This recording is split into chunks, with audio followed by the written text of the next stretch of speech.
Guide দাদা কোথায় গেল? এটা আমরা এখন কোথায় আছি? আমরা পীরখালি নদীতে আছি, দুটো বদ্বীপ, পীরখালি 4 আর হচ্ছে তাদের তো 3। আমরা এবার মোহনায় যাব, মোহনায় গিয়ে যাবো, এটা ঘুরলেই পর মোহনা পড়বে পঞ্চমুখানি পাঁচটা নদীর মিলন পয়েন্ট পাবো, যেখানে মাতলা রিভার, বিদ্যাধরী, ঢেড়োভাঙা, গুমতি আর গাজী, এই 5টা নদীর মিলন পয়েন্ট ক্রস করে আমরা দোবাঁকি স্পটে চলে যাব। দোবাঁকি মানে যেখানে জঙ্গলের ভিতর 1/2 কিলোমিটার একটা ক্যানোপি ওয়াক আছে বা স্কাই ওয়াক, ওটা দেখবো, ওটা লাস্ট স্পট। ওটা দেখে আবার আমরা মোহনার উপর দিয়ে ক্রস করে অন্য রাস্তা দিয়ে Afghanistan.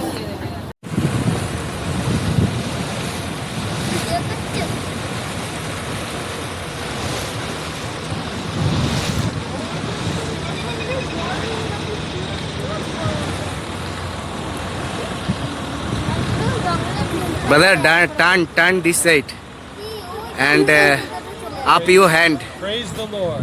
Oh, Praise the Lord. Hallelujah. hallelujah.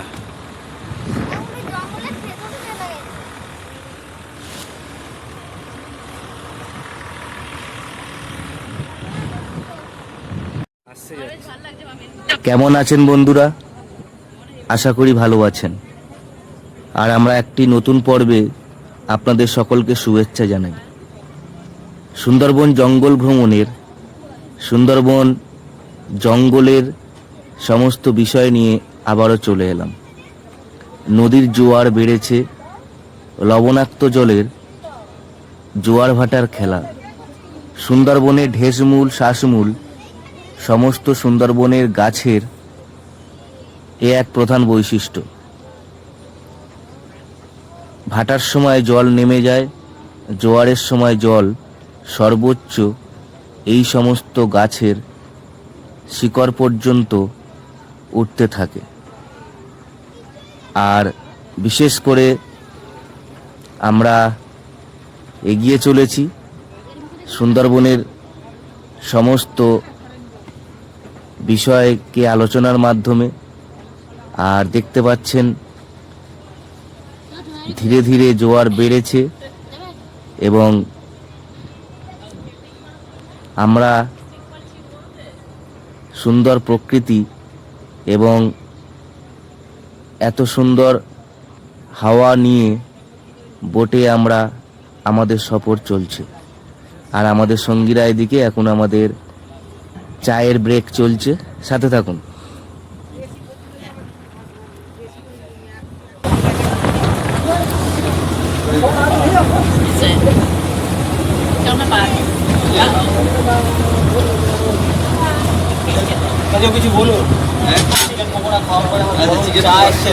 Chicken pakora কেমন লাগলো? চিকেন পকোড়া খুব দারুণ হয়েছে, আর আমরা খুব এনজয় করছি সুন্দরবনের ভিউ। সত্যি এখানে জলে এখন জোরে জোয়ার ভরে গেছে, আর সত্যি খুবই মনোরম দৃশ্য। গরমকালেও খুব আরামদায়ক। এখন চা আসছে, চা খাই, তারপরে আবার কথা বলবো। আবার হবে। ধন্যবাদ দাদা, ধন্যবাদ। কেমন লাগছে তোমার? ভালো লাগছে দাদার? খুব সুন্দর। সুন্দর। দিদি কেমন লাগছে? খুব ভালো লাগছে। প্রভুকে ধন্যবাদ দিই যে এত সুন্দর ওয়েদার আমাদের জন্য দিয়েছে। আচ্ছা, ধন্যবাদ ধন্যবাদ। হালেলুয়া। আর সকলের দৃষ্টি সুন্দরবনের জঙ্গলের দিকে এগিয়ে চলেছে।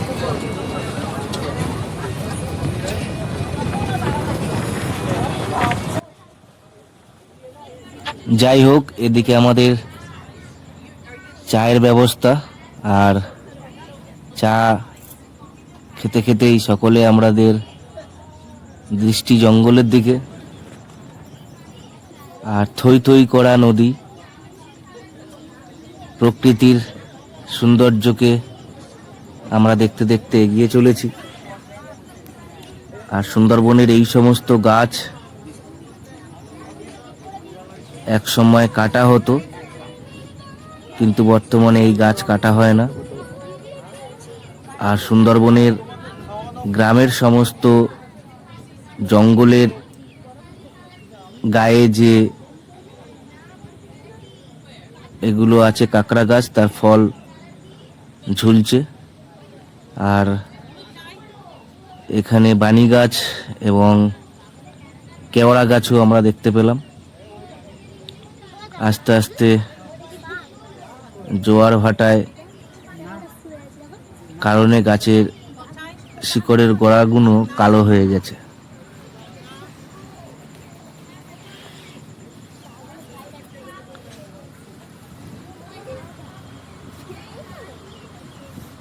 নৌকা মাঝি আমাদের সাথে, আমরা চলেছি এগিয়ে।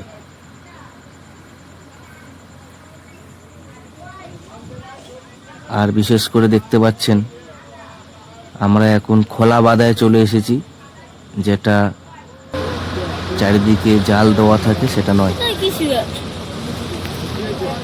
তোমাদের কেমন লাগছে? ভালো ভালো ভালো লাগছে? তো তোমরা কি কি এ পর্যন্ত খাওয়া দাওয়া করলে? ভুলে গেছো? তুমি বলো তাহলে।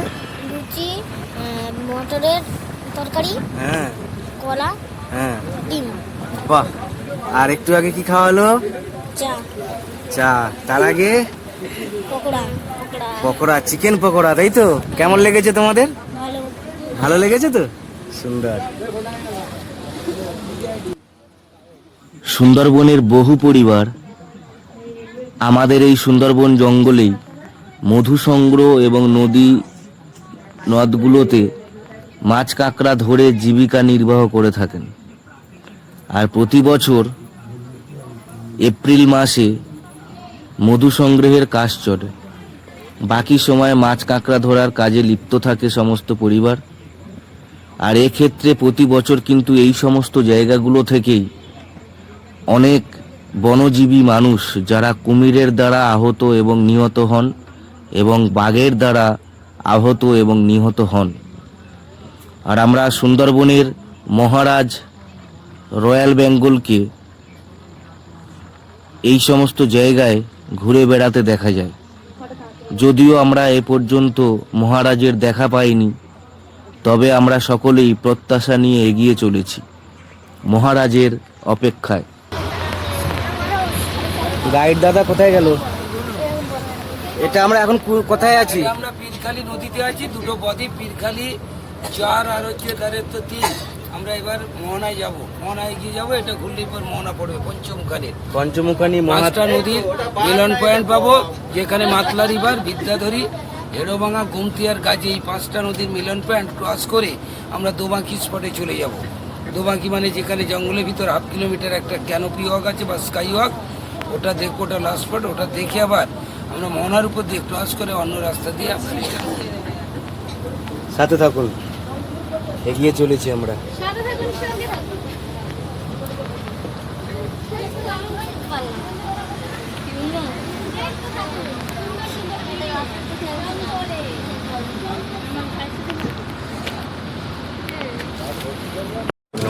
ছাড়বে না।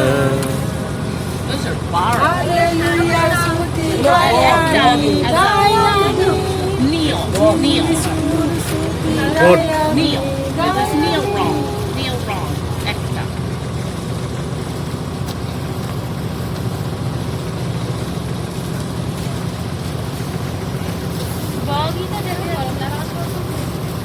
বক কিন্তু বাঘ, বাঘ কিন্তু বক।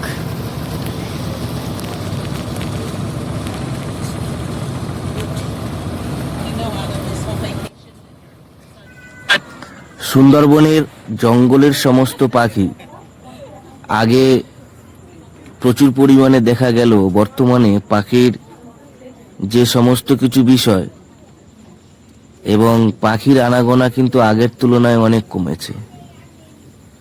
আর সুন্দরবনে 56 প্রজাতির পাখি আছে। আর এই পাখিগুলোর মধ্যে বিশেষ করে পাখির উদ্দেশ্য করেই, আর এখানে দেখতে পাচ্ছেন হেতাল বাগান, আর এই হেতাল বাগানে সুন্দরবনের বেশিরভাগ বাঘ আক্রমণ এই হেতাল বাগান থেকেই হয়েছে। এইরূপ ধারণা বা এইরূপ ঘটনা আমরা প্রতিনিয়ত শুনতে পাই বা দেখতে পাই। আর বিশেষ করে এই 56 প্রজাতির পাখির মধ্যে পাখির উদ্দেশ্য করে সুন্দরবনের বিভিন্ন জায়গায় পাখিরালা নামে পরিচিত আছে। যেমন গোসবা দ্বীপে পাখিরালয় বলে এবং উত্তর 24 পরগনা হিঙ্গলগঞ্জ ব্লকের কালীতলা গ্রামে পঞ্চায়েতের শামশেরনগরে নতুন পাখিরালা তৈরি হয়েছে। আর এই সমস্ত জায়গায় কিন্তু পাখির আনাগোনা প্রচুর আছে। শরণার্থীদের কাছে এটা খুবই এক বিশেষ আকর্ষণীয় জায়গা।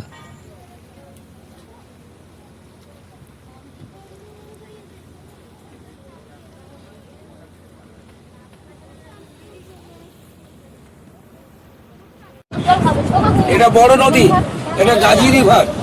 গাজী রিভার, এই গাজী রিভার থেকে মিনিট কুড়ি পরে পঞ্চমুখী নগর। গাজীখালীর ভয়ঙ্কর জঙ্গল, বাঘের পেটে গেছে অনেক পরিবার। গাজীর নদীতে আমরা এই মুহূর্তে গাজীর নদীতে, চওড়া নদী এইদিকে গেছে আর এইদিকে আমরা এখন যাব দোবাকি পঞ্চমুখানি হয়ে।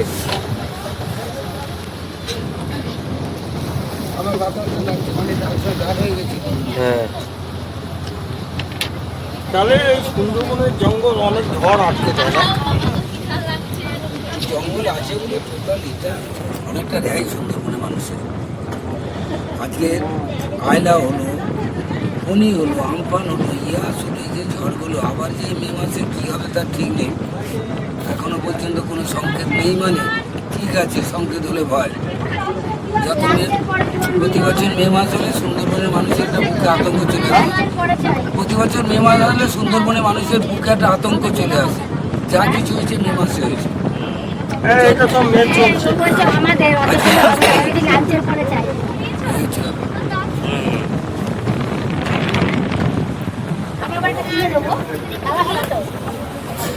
দেখুন জায়গাটা, চওড়া নদী। আর এই চওড়া নদীতে গত বছরে হচ্ছে কিনা এই কোণে বোট ডুবেছিল। হ্যাঁ, ঝড় উঠেছিল এরকম মে মাসের দিকে। মানে এরকম বোর্ডে সবাই ছিল।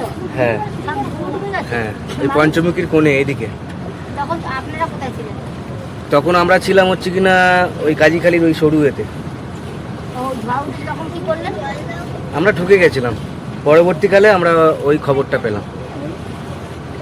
তখন এসে দেখো এখান থেকেই পার হতে হয়েছে। না, ওই সামনে থেকে আছে। আমরা তখন ঝড়খালি মানে আর পার কাছাকাছি ছিলাম। মানে এখানে ঢুকেছিল। হ্যাঁ, আবার ঝড় পঞ্চমুখী গেলে আরো আমরা দেখতে পাবো ওখানে। ডোবেনি, বোটটা ডোবেনি, বোটটা ডোবার মতো ভাব হয়েছিল, সেটা গত বছর হয়েছিল একটা ঢেউয়ের জন্য। মানুষ বেঁচে গেছে। হ্যাঁ, মানুষ সব বেঁচে গেছে। বাবা, ভয়ের কথা বললে তো ভয় লাগে। তাও তো এবারে অনেক হাওয়া কম আছে, তাই তো কাকু? বেশি নাহলে এই ঝড় হলে মুহূর্তে সাইড করে দেবে। এই সময় এই যে নৌকায় হাওয়ায় এখন আমাদের প্রচন্ড সমস্যা হতো। এবং ঈশ্বর অনুগ্রহ করেছে আমাদের এই ট্রিপটা খুব ভালো। ওই পাথরে ছিল। এগিয়ে চলেছি।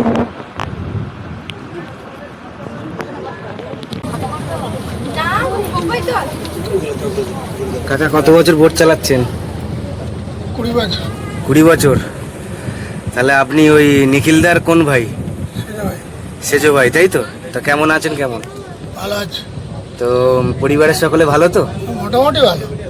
আর আমরা আপনাদের সাথে ঘুরতে এসেছি মানে একটা ভালো বিষয়। সত্যি আপনাদের ছোটবেলা থেকে সব আপনাদের পরিচয়। নিখিলদার সাথে খুবই আমাদের ভালো পরিচয়। আর কতবার বাঘ দেখেছেন নিজে বা বাঘ দেখিয়েছেন? বছরে 3-4 বার করে দেখা যায়। এক সিজনে 4 বার, 3 বার, 4 বার, কখনো 5 বার হয়ে যায়। সিজনে 3-4 বার দেখা হয়। আর আপনি সেই ভ্রমণ করান।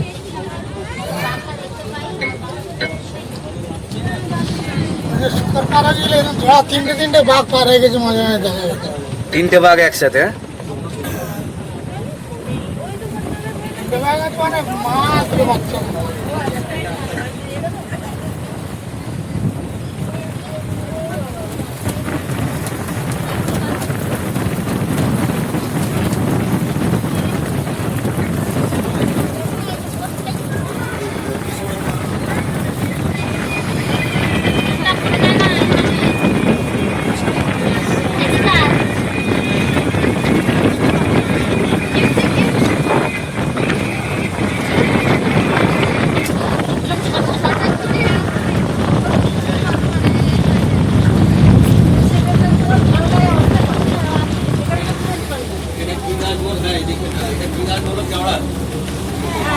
কেওড়া গাছ।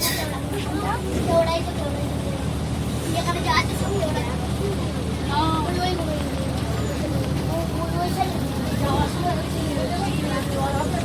কেওড়া।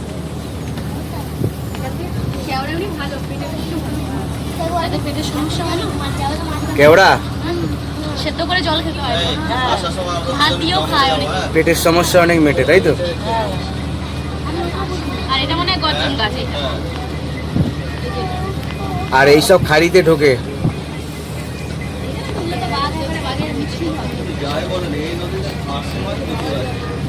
পার্শে মাছ, হ্যাঁ এইসব নদীতে। আর নদীতে রান্না করলে নদীর মাছ নাকি খুব টেস্ট হয়।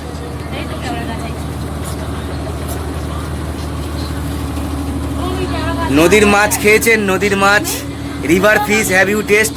Yes, yeah. So can you tell me some name of river fish?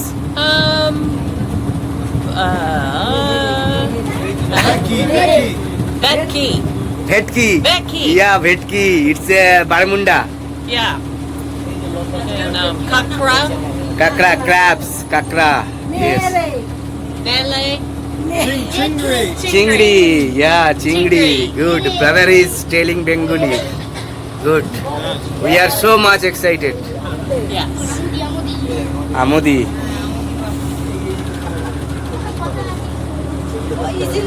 You see something? বড় বড় ওই যে গাছগুলো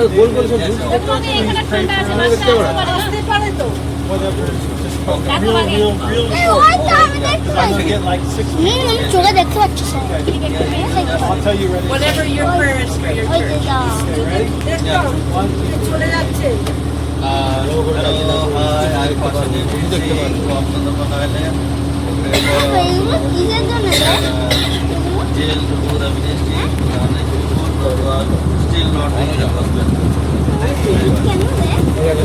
Get them safe to a পাওয়া যাবে একটু বলো না।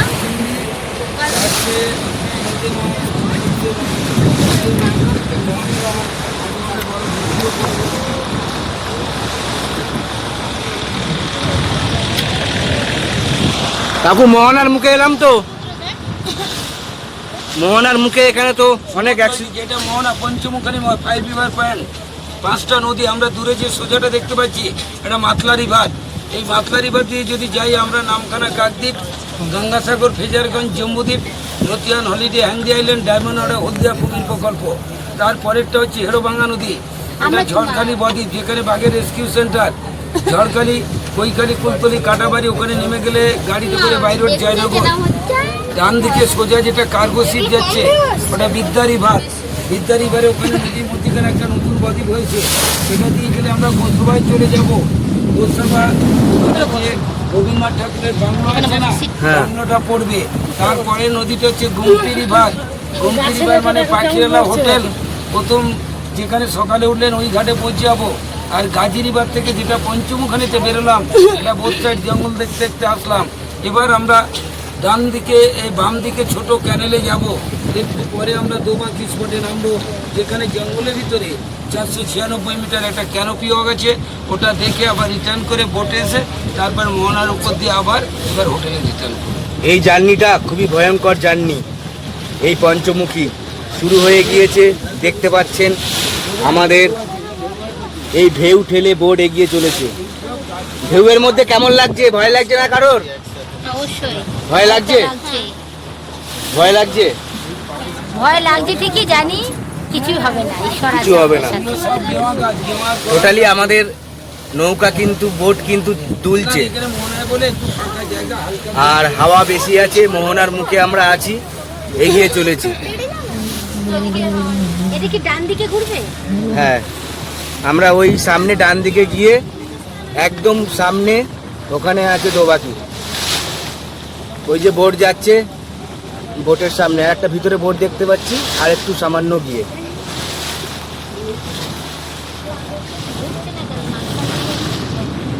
ওই কোণে আরো ঢেউটা বেশি লাগবে, এইটা শুধু হাওয়াটা কাটিয়ে যাচ্ছে। এটা একটা ডেঞ্জারাস জার্নি। পঞ্চমুখী মোহনার মুখে আমরা খুবই কাছাকাছি বে অফ বেঙ্গলের।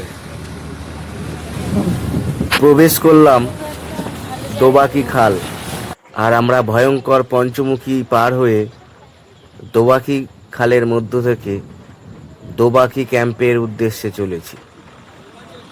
আর এই খালে পুরাতন সময়ে অনেক ঘটনাই শুনতে পাই, যা মধু সংগ্রহকারী এবং মৎস্যধারীদের জীবনে ঘটেছে। সামনে বোট আছে, আমরা এগিয়ে চলেছি। এই শহরটা খেতে আসে। নর্থ বেঙ্গল ওখানে যত লবণ জঙ্গল তৈরি আছে করে। ওখানে সলপিট বানানো হয়, লবণ খেতে দেওয়া হয়, সেটা বিকেলের টাইম। আর সুন্দরবনে এটা দিতে হয় না, অল টাইম এটা লবণ জল। আবার যখন জল নেমে যাবে গরমকালে, মাটির উপর সাদা লবণ ফুটে যায়। আগে সুন্দরবনের মানুষ লবণ তৈরি করে খেত। হ্যাঁ, আমার মামিরা তো লবণ বস্তা বস্তা তৈরি করে। তাহলে তো জানেন সব। বস্তা বস্তা তৈরি করে। তাই সেই সুন্দরবনে এই লবণ জল যদি কন্টিনিউ বন্যপ্রাণী খায়, মারা যাবে তাড়াতাড়ি, লাইফ কমে যাবে, স্টোমাক, কিডনি, নার্ভ সব নষ্ট হয়ে যাবে। আমরা যদি কন্টিনিউ খাই, আমরাও আমাদের লবণ জল খেলে আয়ু কমে যায় না। ওইদিকে চর পড়ে কন্টিনিউ গেছে, খেলে, এইদিকে ইয়ে হয়। কন্টিনিউ খেলে আর একদিকে করে। বাঘের লাইফ ওই জন্যে 12 থেকে 18 বছর বাঁচে। এরকম হার্ডলি এখন করে সেটা আমার মামাদের সিস্টেমটা fishery চেঞ্জ আছে, করে 20। fishery কিন্তু একদম যে বস্তা জায়গায় সল্টি ওয়াটার নেই, যেটা হচ্ছে সাউদার্ন সাইডে, ওখানে সলপিট বানানো হয়, লবণ খেতে দেওয়া হয় বন্যপ্রাণীকে, বন দপ্তর তাদের আয়ু তো ওই 12 থেকে 14 বছর। একই সেম বাঘের লাইফ এরকম, কুকুর, বিড়াল, বাঘ একই। লবণ তৈরি করতে ভয়ঙ্কর গেলে খাঁড়ি। এরকম গোল করে কেটে আচ্ছা, আর মধ্যে লবণ- খড় দিয়ে দেয়, খড় খড় দিয়ে রাখে। কিভাবে করে আমি বলছি। আমি কিন্তু তো আমার দেখেছি তো মামিদের, তাই বল। প্রথম কিন্তু এটা গর্ত কাটবে, হ্যাঁ, ওই তো বড় গর্ত। গর্ত কাটবে। জানি। গর্ত কাটার পরে যে মাটির উপর সাদা লবণটা পড়ে গেছে, ওটা কিন্তু হয় নারকেলের মালা দিয়ে এক জায়গায় জড়ো করে নেবে, নিয়ে সেই মাটিটা গর্তে দিয়ে ভালো করে চেপে দেওয়া হবে, দিয়ে তার উপরে খড় দেওয়া হবে, খড়ের উপরেই লবণ জল ঢেলে দেওয়া হবে। ওই জলটা ফিল্টার হবে। ফিল্টার যখন হবে, ওই জলটা লাল হয়ে যাবে। ওই লাল জলটা কড়াই করে উনানে বসালে জল গরম করতে করতে নুন। যত মরবে তত কিন্তু ওর ভিতরে লবণ পড়বে। সেই লবণটা মশারির নেট ওতে ঢেলে দেওয়ার পরে যে ঘুঁটের ছাই তার উপরে দিলে জলটা টেনে দেবে, লবণটা শুকনো হয়ে যাবে। বেশি প্রচুর খাটনি। প্রচুর খাটনি হয়। আমাদের আবার ওই মামিরা লবণটা, করতো তো পুরো বস্তা আচ্ছা, ভর্তি ওই করে রাখতো। লবণটা কিন্তু এখন যেটা খাচ্ছি, লাল লাল লবণ। এর সাদা একটু লাগছে, লাল লাল। বা হবে না। তবুও লবণের taste। ওই লবণ মোটা আর লাল। আগে তো লবণ তৈরি করে খেতে সুন্দর হয়। আরো নদীর একটা শাক হতো, যেটাকে বলা হয় গিরিয়া শাক। 2-3টে ফিশারি বড় বড়, ওই ফিশারিতেই লবণ তৈরি শাকগুলো করে। খেতে খুব টেস্টি ছিল, একটা সময় খেত গ্রামের মানুষ। এখন যত দিন যাচ্ছে তো পরিবর্তন। ওই শাকটা আমি ওই মাস 6 আগে, আচ্ছা যেটা পাখির জঙ্গল আছে না এই কোনটায়, আচ্ছা, ওটাকে বলা হয় গিরিয়া শাক। আচ্ছা, শাকটা কিরম হয়, ডাঁটাগুলো এরকম বড় বড় মোটা মোটা টাইপের। খায় এটা? হ্যাঁ, ওটাকে ভাজা করে খুব সুন্দর লাগে খেতে। এটা আমি আগে জানতাম না, আমি ওদের কাছ দিয়ে জেনে তারপরে টেস্ট করে কি দেখলাম। দিয়ে ভাজা করে দাদা? এমনি যেমন প্রথম যেমন কড়াই শাক বা সুষ্টি শাক বা কলমি শাক ভাজা অনেক করে। একটু রসুন দিতে ভালোবাসে। সে তো পরে জলটা আস্তে আস্তে মরে যাওয়ার পরে পেঁয়াজ রসুন কেটে দিলাম, তেলের সাথে একটু ভেজে নিয়ে মিক্স করে নিয়ে খুব টেস্ট। ও আগে ওটাকে করে নিতে হবে আগে, তারপরে আবার তেলে। ওই বোর্ডটা দেখতে পাচ্ছি না, যেটা ওরা চলে এসছে, ওরা ওইটা দিয়ে ঢুকেছে। হাইট দেখতে পাবো হয়তো আছে। তবে আমরা ভালো জায়গায় ঘুরলাম, ওরা ভিতর দিয়ে কাছাকাছি তাড়াতাড়ি চলে এসছে, আর আমরা প্রায় সম্পূর্ণটাই আমরা ঘুরলাম। অন্য দিকটা ঢুকে গেছি। বললাম এই বড়টা দিয়ে চলে এসছে, বড়টা দিয়ে চলে এসে তাড়াতাড়ি। এবার ওরা এখান থেকে ছেড়ে বেরিয়ে গেল, মনে হয় বেরিয়ে যেতে পারে, নাও দেখা হতে পারে। ওদের আবার লাঞ্চটা হোটেলে গিয়ে।